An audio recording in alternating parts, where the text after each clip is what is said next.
Hai semua, kembali lagi di channel Madrasah Coding. Ini adalah playlist seri pembelajaran HTML dasar. Ini adalah video ke-6 atau part 6, yaitu tentang tabel. Kemarin kita sudah membahas tentang tag IMG atau tag image di video part 5, dan ini video lanjutannya untuk part 6. Kita langsung saja ke materinya. Jadi apa itu tabel? Tabel adalah elemen HTML yang digunakan untuk menampilkan data dalam bentuk baris dan kolom. Jadi misalnya kalau teman-teman mau bikin tabel data di dalam suatu sistem atau website, untuk tag-tag dasar pada tag tabel ini yaitu pertama tabel. Nah, inilah tabel pembuka dan penutup untuk membuat tabel atau tag utamanya. Semua data-data akan dibungkus dalam tag tabel ini. Lalu ada tabel row atau TR. Nah, tabel row ini digunakan untuk membuat baris baru atau baris pada data. Misalnya data 1, data 2 dibuat dalam TR ini. Lalu ada TH atau tabel header. Disinilah poin-poin judul dari tabelnya. Misalnya kolom nomor, nama, kolom alamat, jenis kelamin. Nah, seperti begitu. Lalu ada TD atau tabel data. Nah, disinilah di tabel data inilah kita akan memasukkan data-data dari tabelnya. Jadi di sini misalnya TH atau tabel header ini khusus untuk tabel kolom nomor. Nah, di sini kita akan letakkan nomornya di sini, di dalam sini. Lalu ada atribut-atribut pendukung dalam tag tabel ini. Yang pertama itu border. Nah, tabel border ini kalau kita mengisi nilai lebih besar dari 1, garis tabelnya akan semakin tebal atau garis tabelnya. Lalu ada call span. Call span ini dia berfungsi untuk menggabungkan sel secara horizontal atau menggabungkan sel ke samping. Jadi misalnya sel 1, sel 2, kita bisa gabungkan. Persis kayak di Excel, Microsoft Excel seperti itu. Lalu ada row span. Kalau call span ini untuk ke samping, kalau row span ini untuk menggabungkan sel ke bawah. Lalu ada cell padding. Cell padding ini digunakan untuk memberikan jarak antar tulisan dengan garis border dalam sel. Dia hampir sama kalau misalnya kita memberikan padding dalam sebuah teks di CSS. Lalu ada cell spacing, digunakan untuk mengatur jarak antar kotak sel di dalam tabel.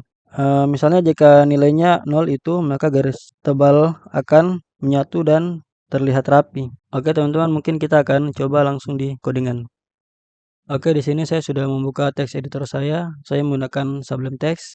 Lalu di sini saya sudah punya tag HTML, kerangka HTML seperti begini. Teman-teman bisa langsung ketik saja karena kita sudah bahas di materi sebelum-sebelumnya. Dan hasilnya seperti begini. Oke, di sini saya akan langsung membuat tabel. Yang pertama yaitu kita menggunakan tag dasarnya untuk membungkus semua si tabel, yaitu tabel. Lalu ada di sini ada TR atau tabel row dan judul tabelnya atau judul kolom, misalnya di sini nomor. Teman-teman lihat hasilnya. Lalu nama. Di sini misalnya jenis kelamin.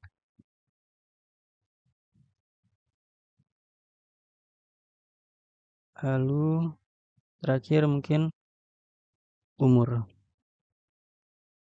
Nah, save, lalu saya lihat hasilnya. Nah, dia akan berbentuk begini. Ini tidak ada selnya atau tidak ada garis tabelnya karena saya tidak memberikan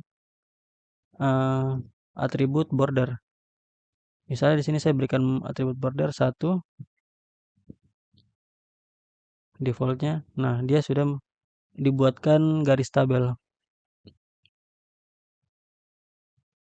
Lalu saya akan membuat tabel row lagi untuk isi datanya. Misalnya di sini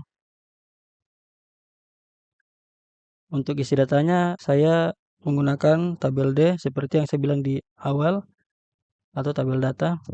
Di sini nomor 1.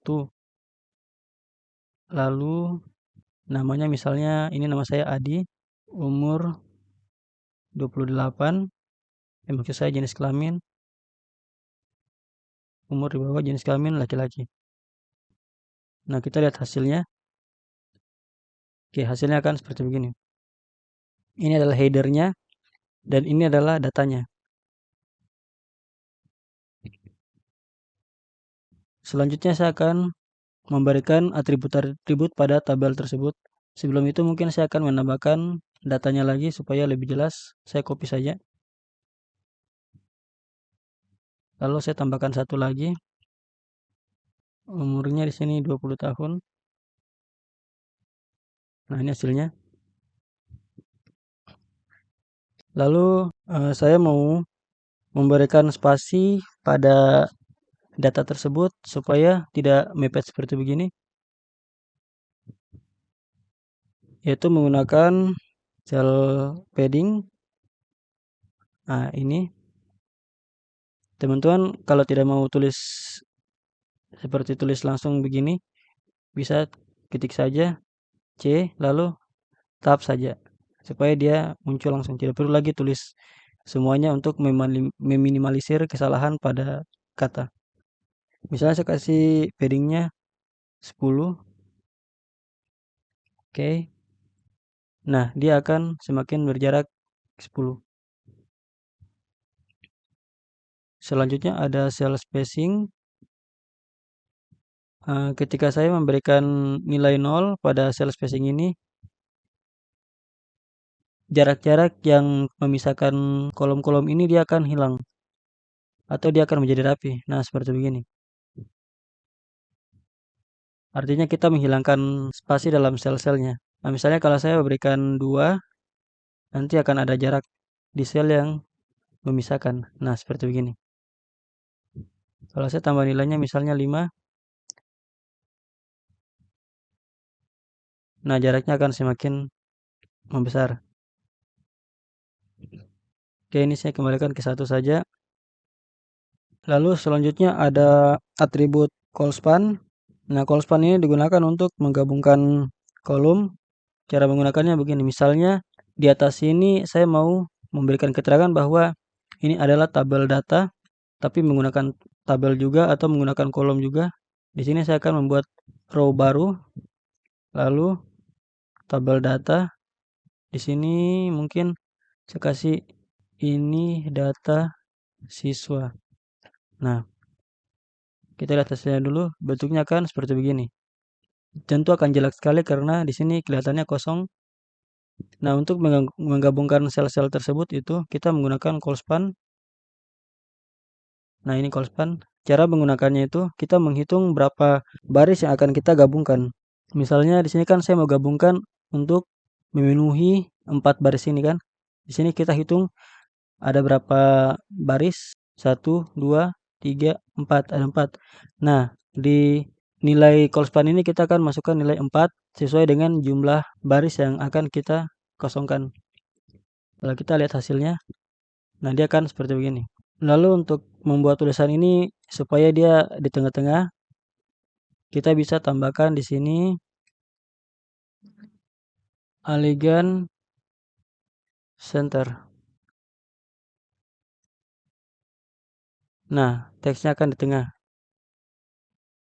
Ini atribut-atribut yang saya tidak jelaskan karena sebenarnya atribut ini biasanya orang tidak langsung di sini dimasukkan.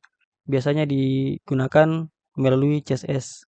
Ini sebagai penambahan saja supaya rapi. Tapi ini juga adalah salah satu atributnya yang jarang digunakan. Lalu ada atribut lain yaitu rowspan. Rowspan itu digunakan untuk membuat penggabungan sel ke bawah. Kalau ini kan dia ke samping. Kalau rowspan itu untuk ke bawah. Misalnya di sini saya tambahkan header baru. Misalnya di sini kelas. Nah, kelas. Kita lihat hasilnya. Nah, kelas ini. Saya mau kelas ini dia tergabung ke bawah sini. Penuh semua.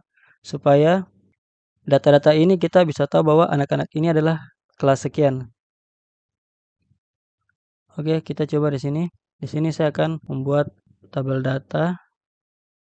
Lalu kenapa saya buat di sini? Supaya saya gabungkan untuk mengambil data-data dari tabel-tabel ini. Supaya tabel ini dia masuk dalam kelas-kelas ini. Oke, di sini saya coba langsung kelas A. Ini untuk anak kelas A. Nah, saya akan gabungkan selnya. pakai row span. Nah, kita hitung berapa sel yang mau kita gabungkan untuk supaya dia terbentuk agar data-data ini bisa masuk dalam kelas A ini. Nah, ini kita hitungnya 1, 2, dan 3. Kenapa di sini tidak menggunakan tabel baru row span? Agar teks ini atau data ini dia akan masuk di sini. Ini di sini teman-teman kalau untuk bermain dengan tabel memang logika akan sedikit digunakan untuk membentuk tabel-tabelnya atau kolom-kolomnya. Oke, di sini saya hitung 1, 2, 3 karena saya di sini memiliki 3 data. Di sini kita masukkan 3. Lalu lihat hasilnya. Nah, dia akan berbentuk seperti begini. Oke, di sini karena tabelnya datanya sudah menambah 1, berarti kita ubah lagi nomornya di sini atau angkanya jadi 5 supaya dia simetris. Nah, jadi ketika kita mau tambahkan data baru lagi untuk anak kelas B misalnya, tinggal copy ini, saya copy saja supaya tidak banyak digunakan. Lalu ini kelas B, oke, saya ganti namanya saja. Nah, sembarang-sembarang saya teman-teman. Saya save, lalu lihat datanya. Nah, seperti begini. Dia akan tersusun rapi sesuai dengan kelas-kelasnya.